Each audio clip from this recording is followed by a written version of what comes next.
elections, cooking using solar energy, healthcare. What do you think? Does this show chemical industry or air pollution? I'm afraid it shows both. And cooperation. Well, now my question is, what do these pictures have in common? I'll give you some time to reflect. What do you say? Sustainability? Yes, all pictures have to do with sustainability. Sustainability is the base as well as the overarching value of our life. To define the meaning of sustainability, we do best to use the famous Brundtland definition, I presume you all know, which has been formulated more than 25 years ago. A sustainable society is a society that meets the needs of the present generation and that does not compromise the ability of future generations to meet their own needs. To avoid any misunderstanding that it includes human well-being as well as environmental well-being, we've added a third sentence in which each human being has the opportunity to develop him and herself in freedom within a well-balanced society and in harmony with nature and its resources. We have used this definition for the development of the Sustainable Society Index, the SSI, at country level already nearly 10 years ago, and it's updated every 2 years, as you may know. And we have now used it for the Sustainable City Index, the SCI, at city level. This overall framework, comprising the three well-being dimensions, cannot be a surprise to you. It's valid all over our planet, for each country, for each city. The next step we have to set is quite challenging. Knowing what sustainability is all about, we'll have to select the indicators we're going to use at city level. However, that selection cannot be the same for all countries and all cities. It's at least country dependent. It depends on the level of development of a country and its cities. It depends on the specific circumstances. For instance, the climate zone of the cities, which may require specific measures, on the country's legislation, and last but not least, on the availability of relevant, reliable, and hopefully pretty recent data. Since the selection of indicators is country-specific, we have started in our home country, the Netherlands, where the sustainability index for all cities and municipalities was still lacking, like, I presume, in many, if not all countries. To select the indicators for the SCI, we have formulated three quite obvious criteria. Of course, each indicator has to be relevant for a city, which means that a city, its inhabitants and its government must be able to influence the level of the indicator. Another important criteria for the SCI is that the index should include only a limited number of indicators to ensure the transparency and easy understanding of the outcomes.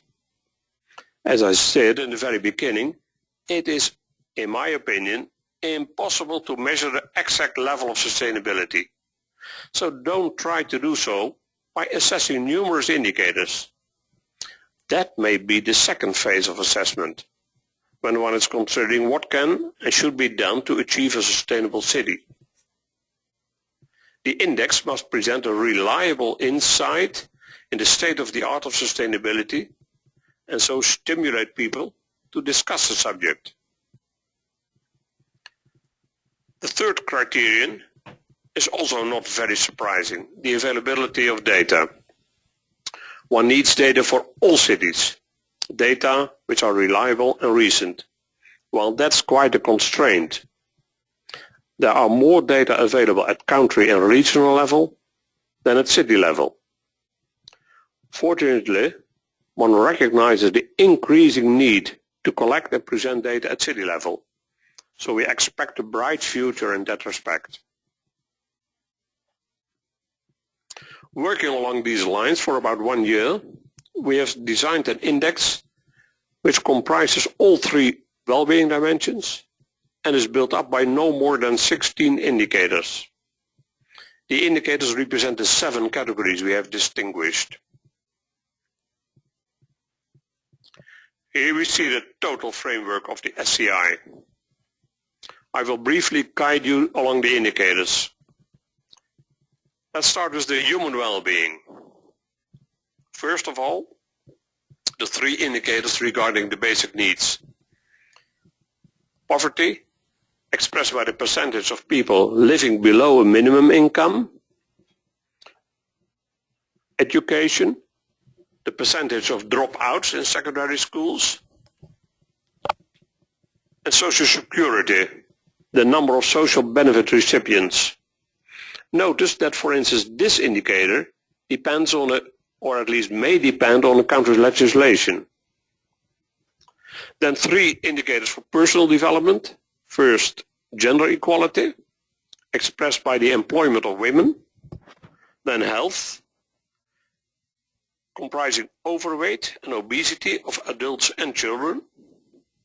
And thirdly, sport, expressed by participation in sport.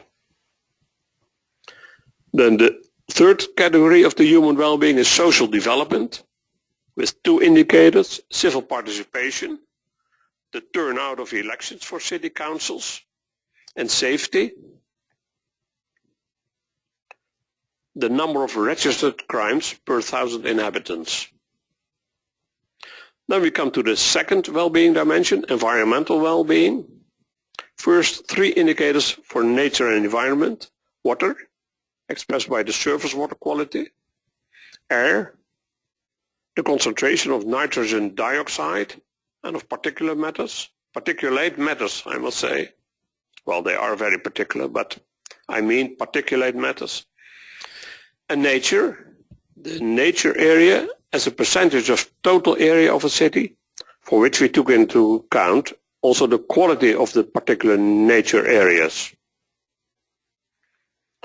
Then you see climate and energy with 2 indicators: the energy consumption and the production of renewable energy.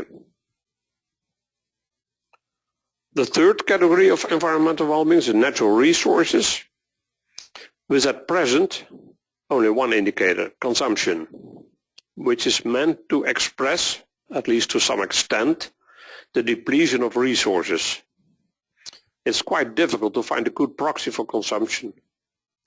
We have used for the SCI at this very moment the amount of not recycled waste, so neglecting the fact that recycling doesn't necessarily mean that no resources are wasted and that no additional energy is needed.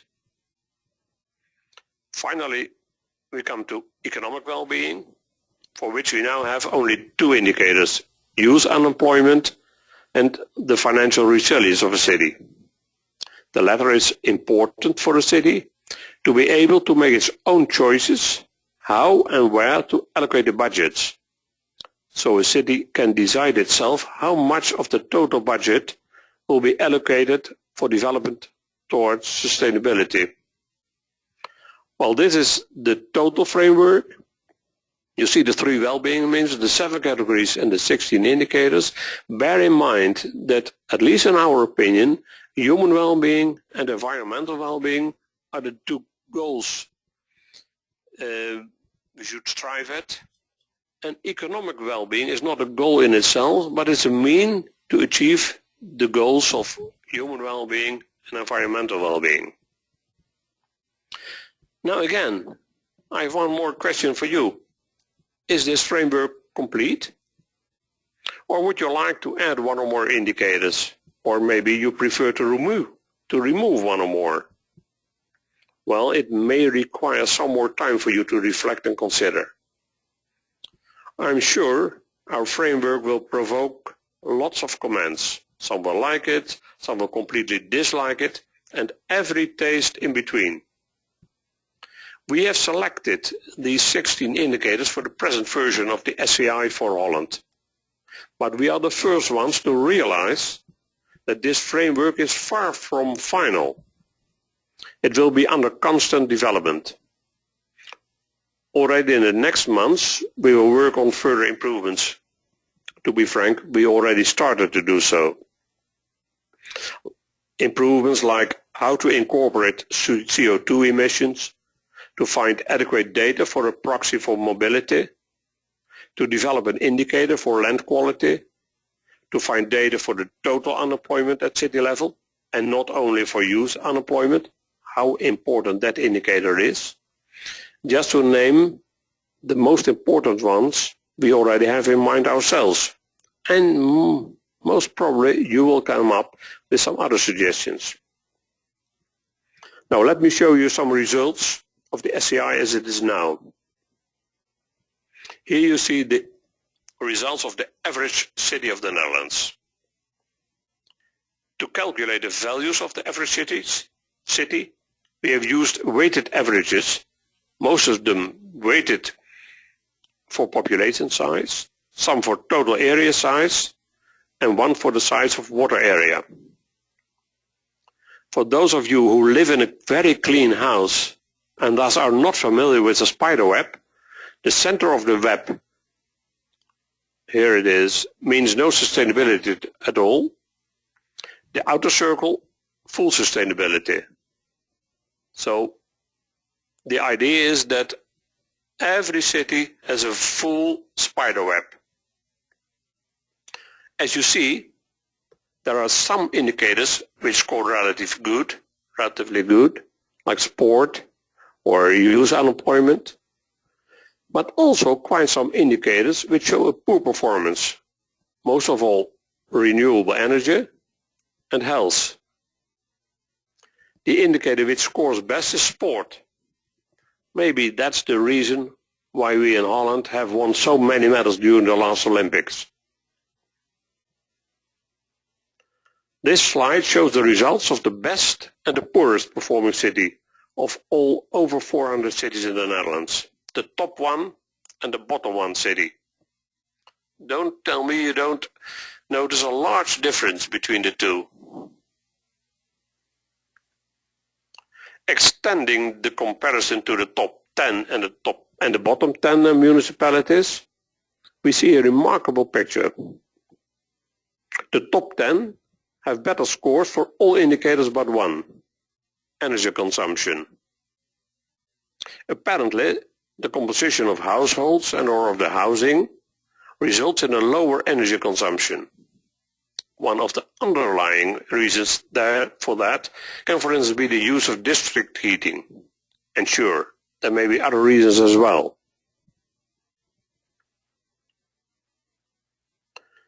Here I show you three maps representing the results of three indicators for all cities in the Netherlands. Education, remember, this expresses the percentage of dropouts of secondary schools, air quality, and renewable energy. You will immediately get a pretty good idea how cities are performing with respect to these indicators. And be sure we have the maps for all 16 indicators. The second map, the air one, clearly shows how air quality is spread over the country in a more or less distinct pattern. For your convenience, we have examined a number of correlations between the indicators themselves and between the overall index SCI and various characteristics of cities like area size, population density, and income.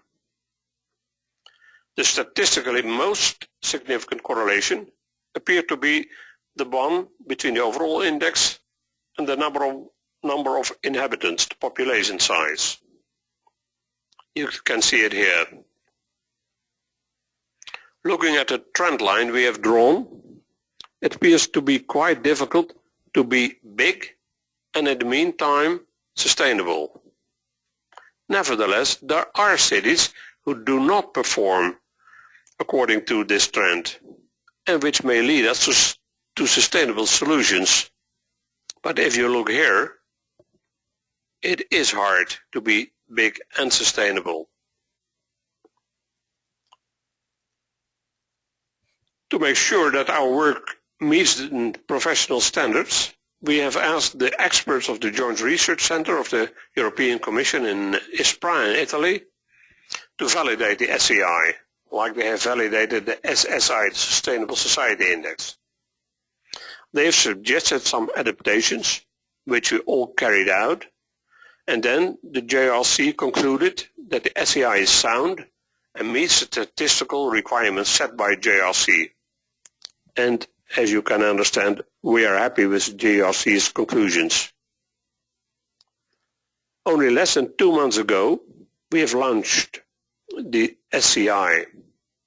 Already now we have noticed a large interest from city governments, from individual citizens, local businesses, and organizations like sustainability platforms.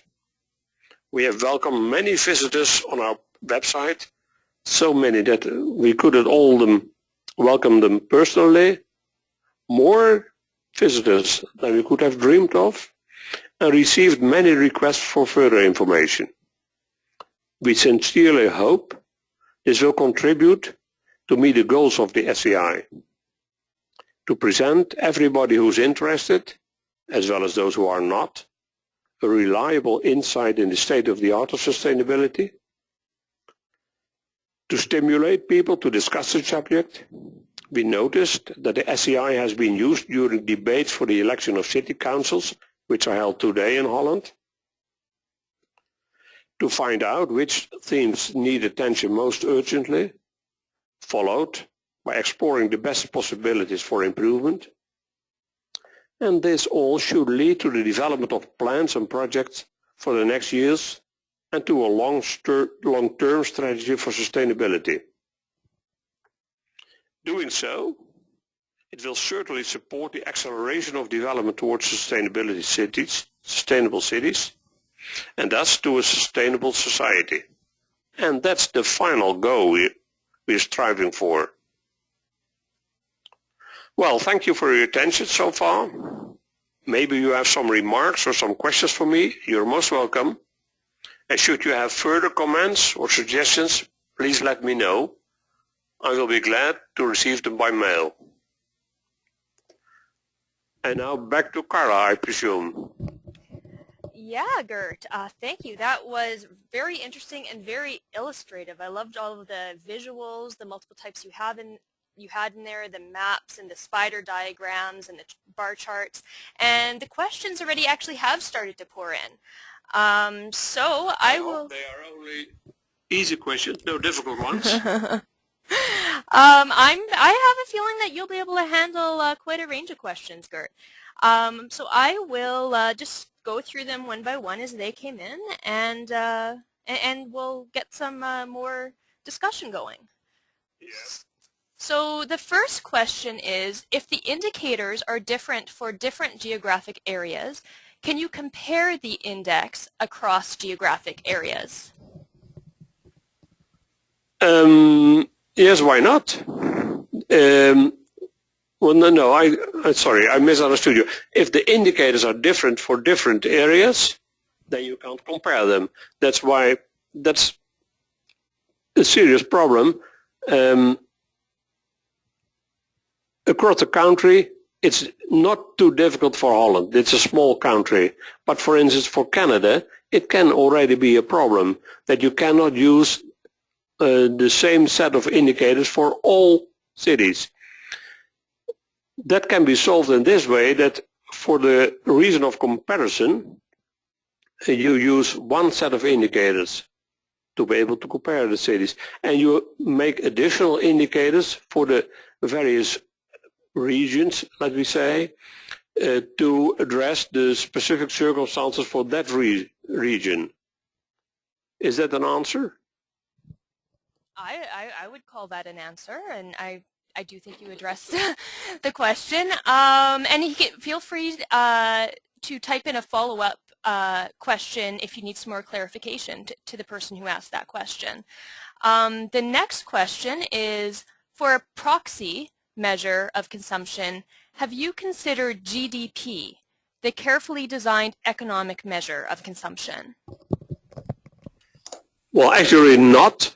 It could be done, but I presume there is no direct correlation between the depletion of resources and GDP.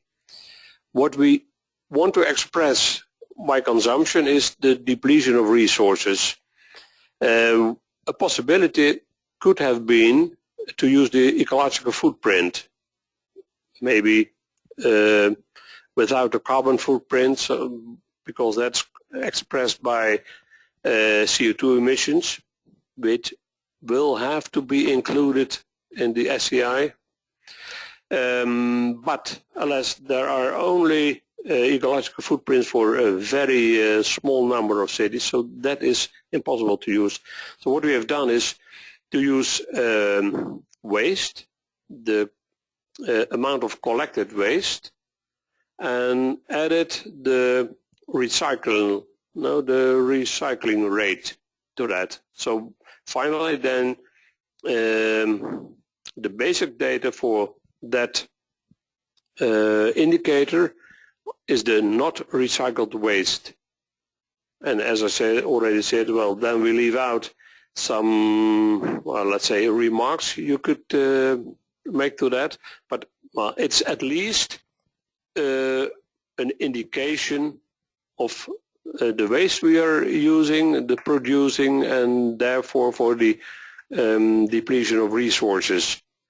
We could use a GDP. We have considered to use GDP as a separate indicator, but finally we did not because lack of data. That's one reason, but that's not maybe even not the most important one.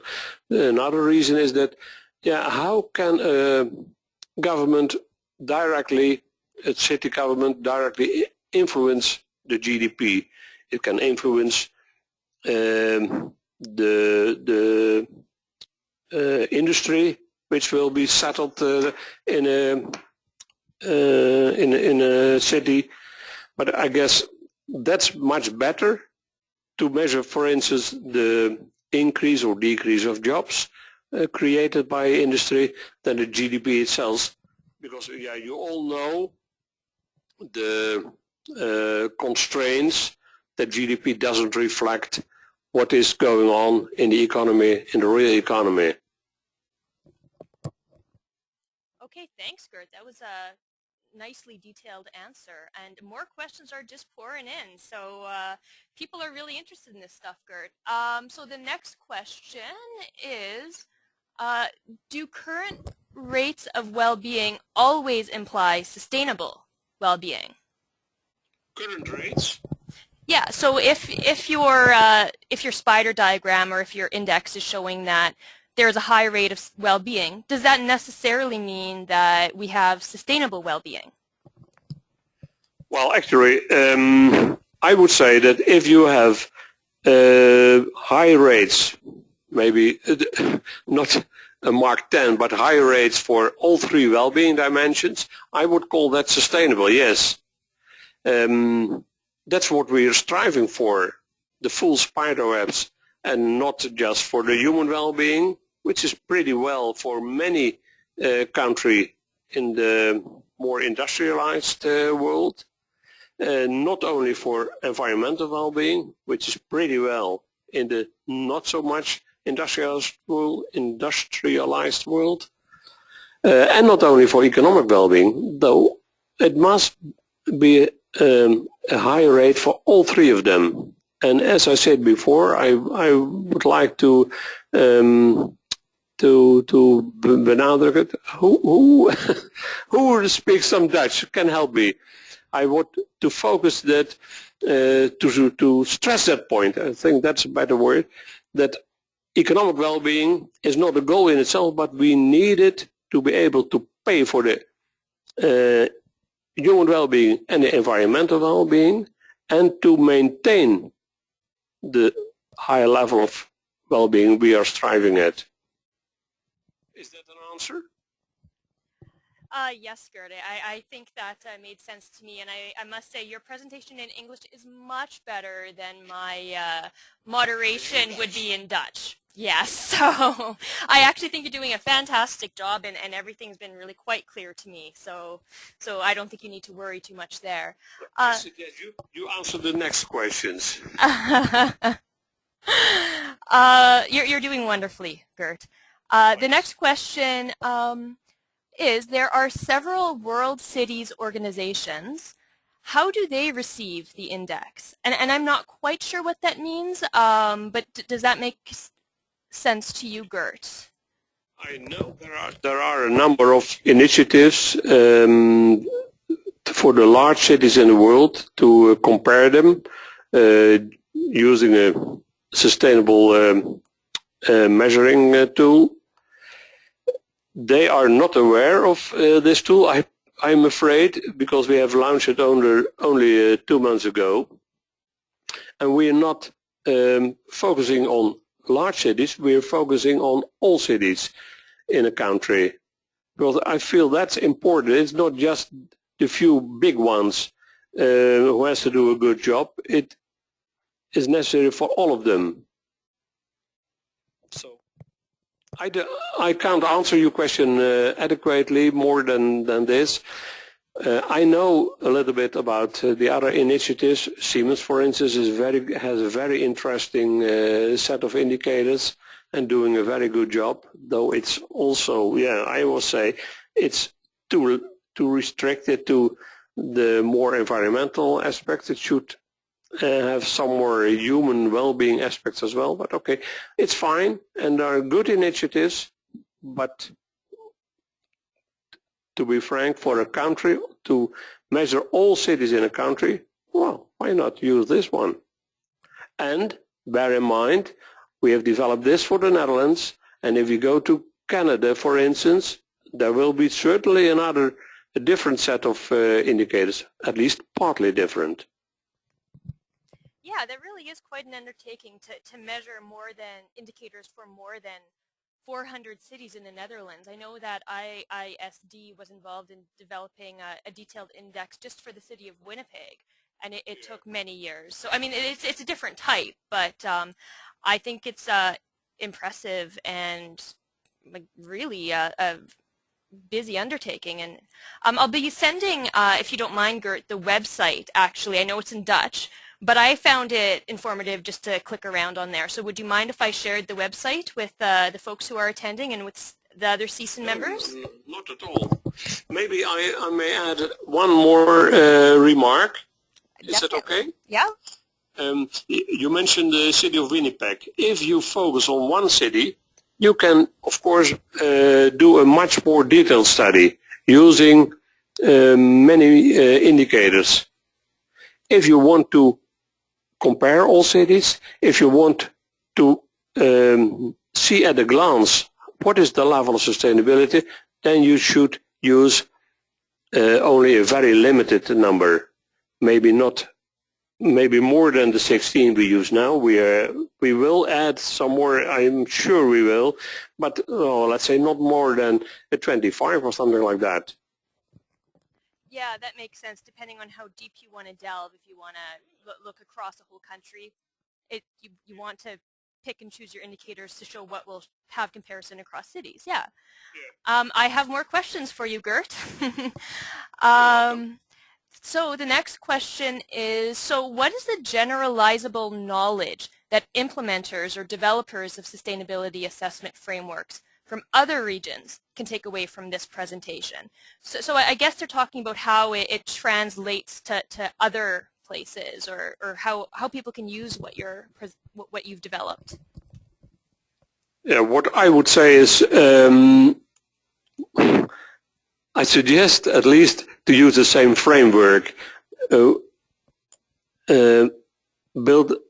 a sustainable city index built up by the 3 well-being dimensions, by a number of categories and a number of indicators. the list of indicators will differ from country to country, maybe even from region to region. But the overall framework should be the same, in my opinion. It's very important not only to look at the environmental well-being, not only to look at the human well-being, and of course not only to the economic well-being, but to include all of them, and then see, which indicators are relevant for you.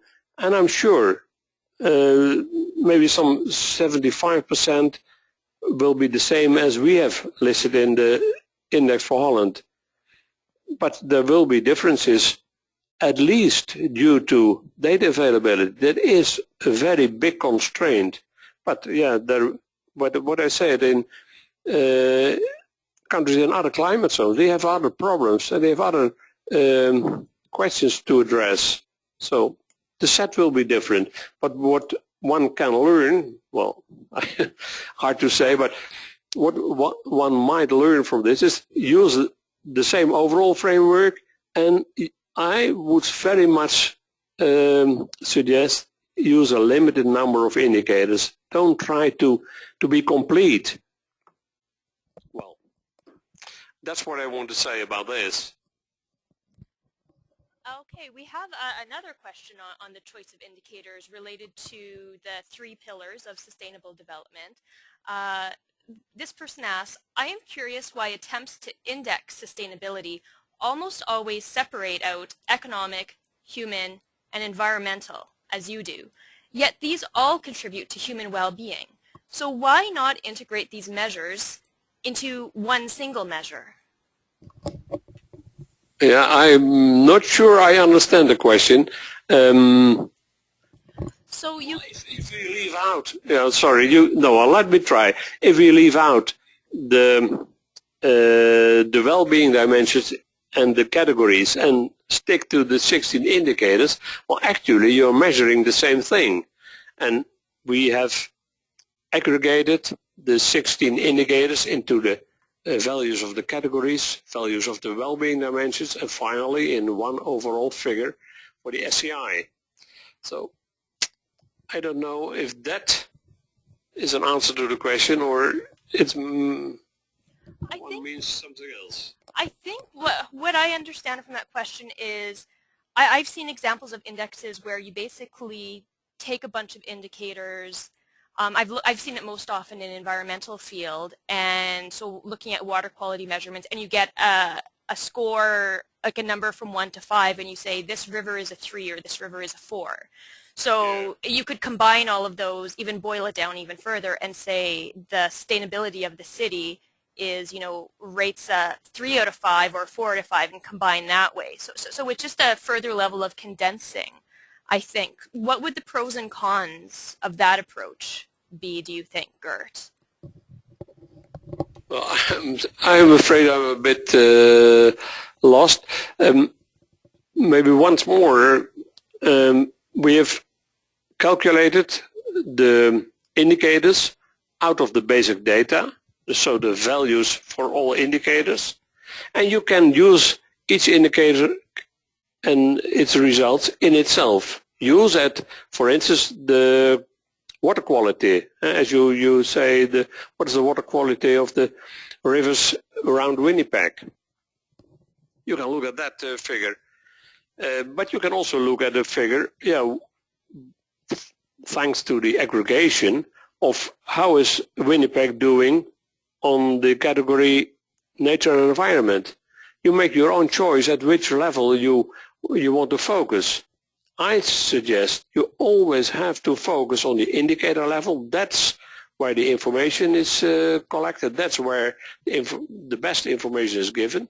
And by aggregating into one overall figure, you lose a lot of information. Yeah, that makes sense to me, actually. It might be easy to communicate just a number, but then you're not seeing where you're doing, let's say you're doing poor in the economy but really well in the environment. Well, you want to know if you're doing poor in one area, and there's a lot of value in having that information. So as far as I understand the question, I do think you've responded to it. Gert. Yeah, okay, thanks. And the next question. Always look at the underlying figures. Sorry. No, you're passionate, Gert. That's wonderful. The next question, how do you proceed if data for your selected indicator is not available?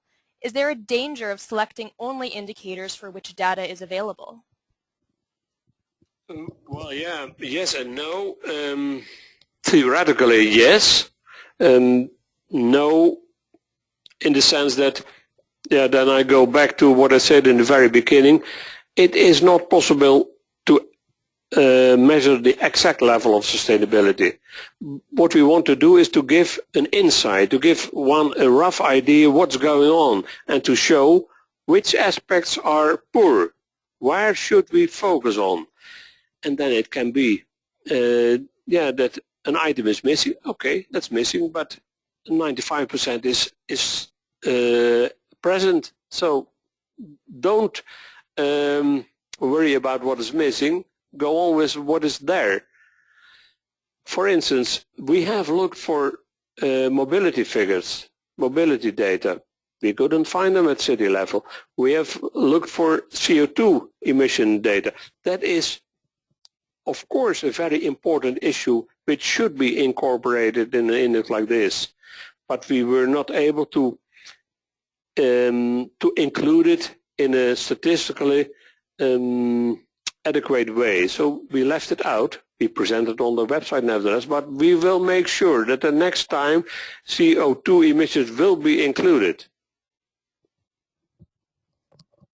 Okay, thanks, Gert. I have a few more questions for you. How do you account for scale and related issues with capacity? Smaller communities might want to invest in renewable energy, for instance, but might not have the funds to do so. And maybe that must have come up in your, because you have a range of city sizes in your Sustainable City Index. Yeah. Well, that might be an issue, but I don't think it is. It is, let's say this, a city government maybe doesn't need a large budget, nor a small one, nor a big one. I always say to the government, don't worry about the budget, because it is the people itself and the business themselves and the organizations, they will do it. They take the initiatives. What you can support them as the government, and you can facilitate them, and you can give a little bit of money, but not a large amount. It doesn't have to come from the government itself. It has to come from the people. And what you can do as a government is, okay, let's see together what's going on. Where do we need to focus on? And yeah, support the initiatives that have been taken. Okay, and no, for me, no big problem that a small city has smaller funds. It may be even the other way around. Well, it's good to hear that cities big and small can achieve good levels of sustainability. Because that was actually a question that hadn't occurred to me, but yeah, it makes sense. Another question, we have a few more coming in. You're generating some great discussion here, Gert. Based on the SCI that you developed, which cities are the most sustainable? The ones that have the highest SCI, the ones that show the best improvement over the years, so sort of the best trend lines, the ones which show low SCI but are constant in each category. So there's different ways of looking at this, I think the question is trying to ask. What would you say to that? Well, of course it's very, very interesting to see how is a city doing across the years.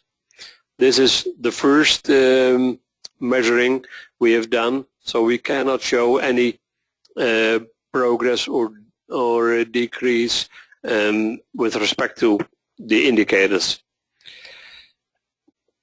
I would say that a city is sustainable if they have a high rate for all indicators, and thus for all categories, well-being dimensions, and overall index. That's more important than the direction. Though, of course, it's important that the direction of development is upwards. Otherwise, it doesn't. No, well, it makes sense, but it's no good. So, yeah, what do you say? It's the two. Important is to reach a high level. To reach it, it's important to make progress on preferably all indicators. And we also have a comment here. It might be someone you know, Gert, because she gives her name, Hélène Connor-Lejean. Do you know her? Yes, I know her. So the comment is... She promised me to ask only easy questions. Oh, this is a comment, and it's a complimentary one. Okay. It's thanks, Gert. It would be very useful if ICLEI, for instance, adopted it. And I can't remember offhand what ICLEI stands for, but... it's a sustainable city community in, I guess it's only in Europe. I'm not sure, but I'm sure it is. I believe it's only Europe as well, and so I've heard of it, but yeah, I haven't looked as closely at the site recently. So Hélène would like to say hello. And another question, who do you think gets to determine what indicators should be included? Sorry, no, once more. Who determines what indicators should be included? I guess that would be you, Gert. You and your team decided which indicators to use. No, I missed the question. Sorry. Who, once more. Who gets to determine which indicators should be included? Finally, it's our team who's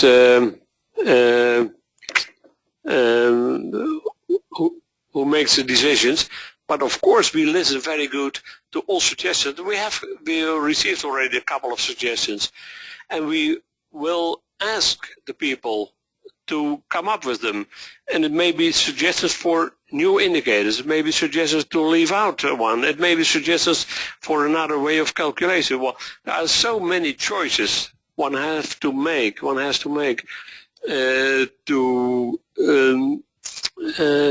make an index. So I'm sure there is room for improvement, and we will make progress already in the next few months. And maybe we intended to make an update every 2 years, but we may decide to present a new version already by the end of this year, because we're trying to improve it on short notice. And I think we have a bit of a follow-up question actually on that from a different person, attendee. He's asking, couldn't indicators be included at the request of any constituency with a good reason?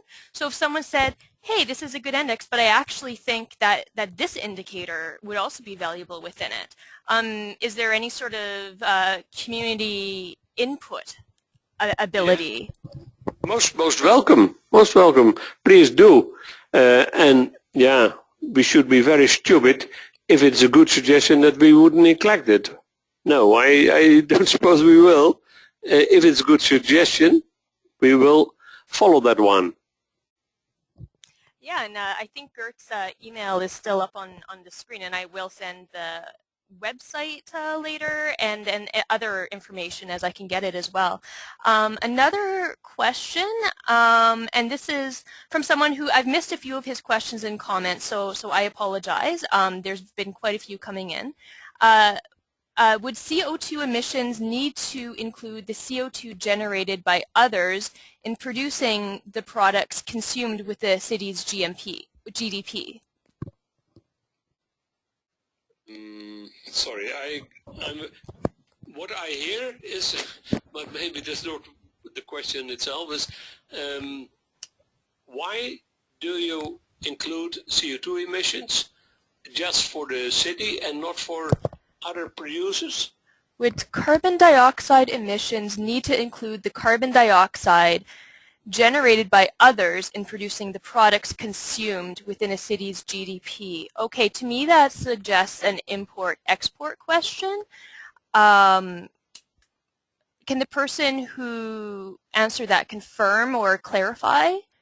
Yes, it is an import-export question, and she clarified also with the she. I apologize. I wasn't. It was a name that I've seen used for both. So, so would you then calculate? So I would say it should be included, but I'm sure we will not be able to do so. It's the problem that has been tackled by the ecological footprint, and they can do that to some extent, but they can do that at country level, but it's impossible to do that at the city level. So what we have done is for the CO2 emissions, for which we have data, though not yet included in the SCI, is to collect the data for the CO2 production by traffic. Most of the data are from the transport and traffic. That's of course only part of it, but it is at least something. It's a good start, and doing so, we hope that more data will become available. So the answer to the lady is, it should be done, but we are not able to do it right now. Okay, thanks, Gert. I think that's, I've gone through pretty much all of the questions, didn't get to all of the comments, but we're at the wrap-up time for our webinar. We have about 4 minutes left. So I think I'd just like actually to end off by thanking Gert so much for sharing this information, and also thank my assistants, Pauline Gerard, my coworker, who was doing some technical work in the background, and also Joshua Nelson, who joined us via France to give some advice on technical issues with this slightly finicky software. And thank you to everyone for putting up with some of the technical issues. I think it all worked out in the end, but we were definitely having some issues with audio and visuals for a while. But I think it worked out really well, Gert. And as for resources that I can share, Gert, you had shared with me some weeks ago a 2-pager in English on the SCI. Summary. Yeah. Would I be able to email that to members? Would you be okay with that? Yeah, fine. And please, I want to stress that point. Ask all attendees and everybody else to give me comments, remarks, suggestions. I look forward to hear them. Okay, so yeah, Gert's email is up on the page there, and if you don't have that for some reason, feel free to email me, and I will most definitely forward it on to Gert. I hope this, well, I think I'd like to stay engaged with him and see where this goes, and I'll keep sharing information with CSIN on this index. Any final thoughts, Gert, before we sign off? Well, I want to thank you and your team, but all the attendees for this opportunity. Thanks a lot. Together we can make the change, and let's do it. Yes, let's do it. Okay, thanks so much. And just before I sign off, I'd also like to mention that we will be having one more webinar next week. I'm going to be sending out the invitation later today. It will be on some work by the International Institute for Sustainable Development on adaptive policies and the development of indicators. So look for that information in your mailboxes, and hopefully we will see you next week for that webinar. So thanks to everyone for joining. Feel free to email me if you have any questions, and I wish everyone a great rest of their day.